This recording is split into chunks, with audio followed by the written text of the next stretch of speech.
Hello everyone, good morning. আজ তো সকালবেলা নিজেই উঠে গিয়েছিলাম স্কুলে যাওয়ার জন্য। আজকে খেয়েছিলাম চকোস। তো যাওয়ার সময় ভিডিও করা হয়নি, আর এটা হচ্ছে আসার সময় ভিডিও। স্কুল থেকে আসার সময় এত যে শান্তি পাই। বাড়ি এসে মা কেটে দিল আপেল, কারণ আজ লাঞ্চে ছিল কুমড়ো পটল ডাল। বিকালে মা একটু গেছিল বাজারে।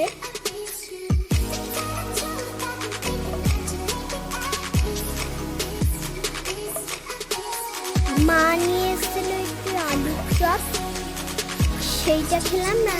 রাতে একটু বই পড়ছিলাম। ডিনার করলাম চিকেন আর ডিম সিদ্ধ দিয়ে।